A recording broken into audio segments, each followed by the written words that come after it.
किंवा त्यांच्या आशीर्वादानं या चित्रकेतूला मुलगा झाला। एक आवडती राणी होती, तिला मुलगा झालेला आणि मुलगा झाल्यानंतर असा प्रसंग झाला की मुलगा झाला की सगळीकडे आनंद झाला। हे राजधानी त्या ठिकाणी आनंद उत्सव त्या ठिकाणी सुरू झालेला आहे आणि राजा काय प्रधान काय सगळे प्रजा या ठिकाणी आनंदाने या ठिकाणी वागू लागली। पण या ठिकाणी 100 राण्या असल्यामुळे सवती मत्सर होत त्याच्यामध्ये।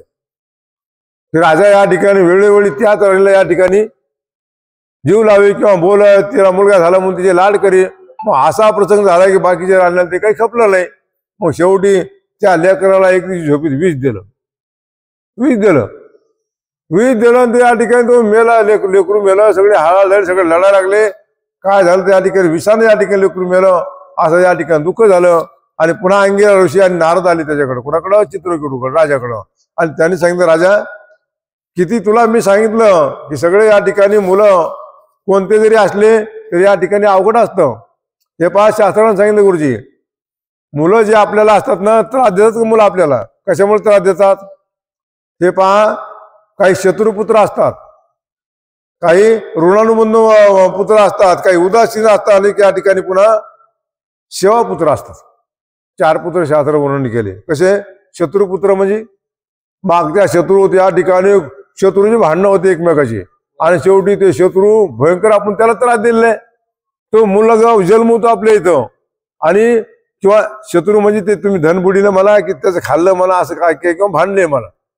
मग शेवटी आपण त्याचे बुडीले मिळवलंच आपण। मग तो आपल्या बुडीला ज्याचं धन आहे का ते आपल्या इथे लेकरू म्हणून जन्मतो आणि जन्मानंतर किती लाखाला बुडीला आपल्याला आपण त्याला बुडलं तेवढं बुडीतून मरून जातो, तरुण मरून जातो।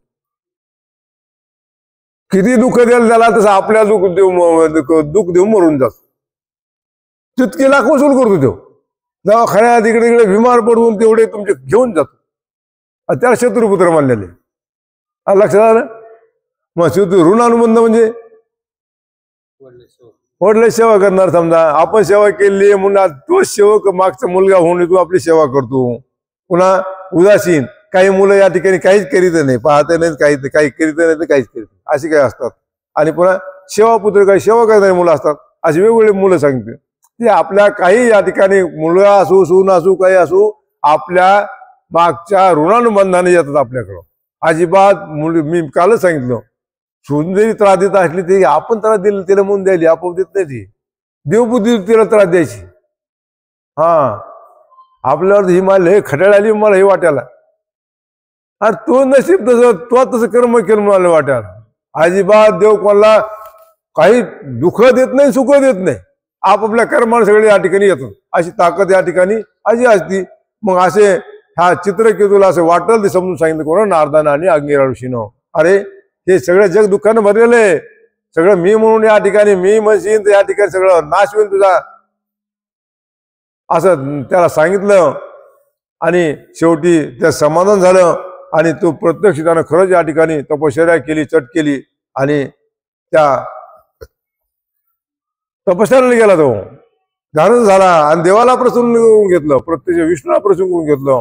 आणि तो त्याच्या ताकदीनं पुढे काय प्रसंग झाला एक वेळेला तुम्हाला मी त्यावेळी सांगितलं काय बरं का महाराज, स्वर्गात जे जातात ना जीव आपण फक्त पुण्याच्या सामर्थ्यानं दिव्य देव होतून जातो, नाही तर पुण्याच्या सामर्थ्यानं असं पुण्य होतं की शेवटी विमान येतं स्वर्गातून।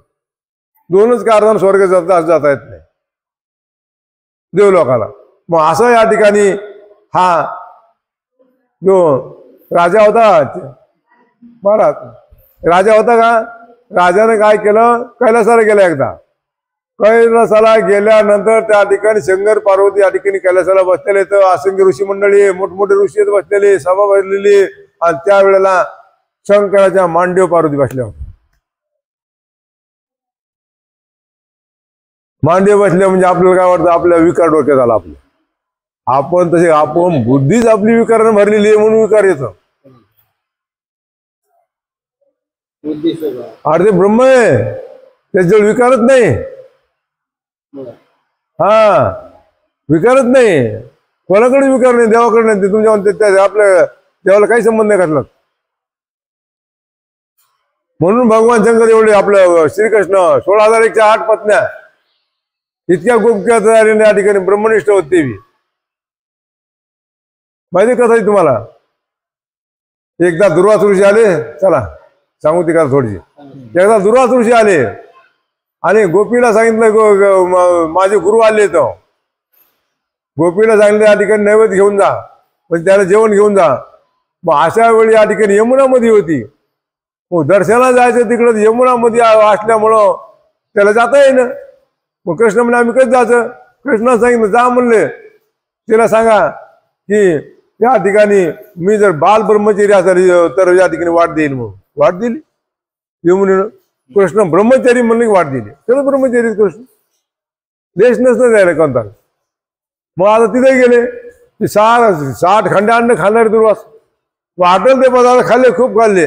आणि शेवटी जाताना पण यमुनाच वाट देईन. त्याला विचारलं गुरु महाराज आम्हाला काही वाट देईन नाही यमुना. त्याला सांगा म्हणले दुर्वास ऋषी 60 खंड खाऊन घ्या 9 उपाशी.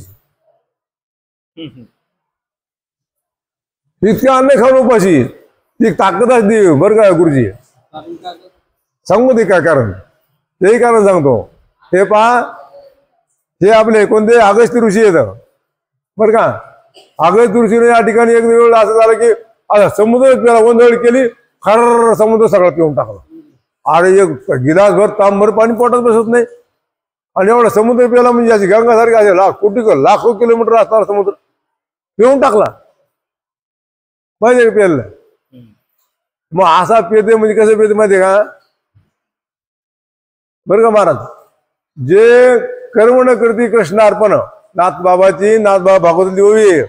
जे कृष्ण जे कर्म न करती कृष्णार्पण त्याचे मलिन प्राक्तन हे लोकी दरिद्रीचा जाण परलोकी सुख कैसे. ज्या माणसाला जो ऋषी किंवा साधू कृष्ण अर्पण क्रिया त्याला या ठिकाणी साधली तो किती अन्न खातो आणि काही करू शकतो. म्हणजे ते या ठिकाणी केलेले कर्म देवाकडे जातो. काय खाल्लं तिथे देवाकडे गेलं काहीच नाही. इथं त्याच्या पोटात काहीच नाही राहिलं. ही कृष्ण अर्पण क्रिया आहे. ती फक्त साधूला जमती, संताला जमती, ऋषीला जमती. अशा ती करतायत बाकीला करता येत नाही. मग असं या ठिकाणी कशावर आपलं बाजूला गेलं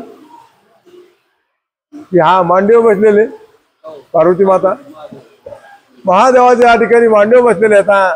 आणि चित्रकूट तिथे गेलेलं आहे. गेला तिथं आणि बाकीच्याला पाहिलं. अरे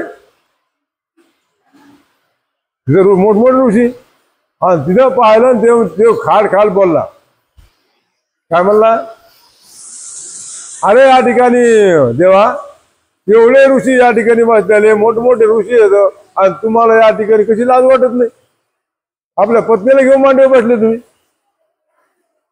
महादेवाला काय नाही वाटलं. तो पार्वती मातेला राग आला.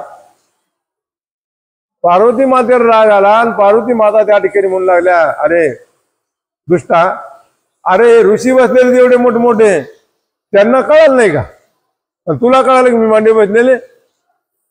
त्यावेळी पार्वतीमध्ये राग आला त्याला शाप द्यायला तू राक्षस होतील म्हणून हा वृत्रासुर राजा या ठिकाणी हा राजा या ठिकाणी असा त्यानं तुझं पार्वती मातेची या ठिकाणी टाकून बोलल्यामुळं त्याला या ठिकाणी चित्रकेतू राजाला कुठे जावं लागलं. राक्षसाचा जन्म घ्यावा लागला. म्हणून या ठिकाणी असं राक्षस या ठिकाणी हा चित्रकेतू कोण हा चित्रकेतू राजा या ठिकाणी वृत्रासुर नावाचा राक्षस बनला होता.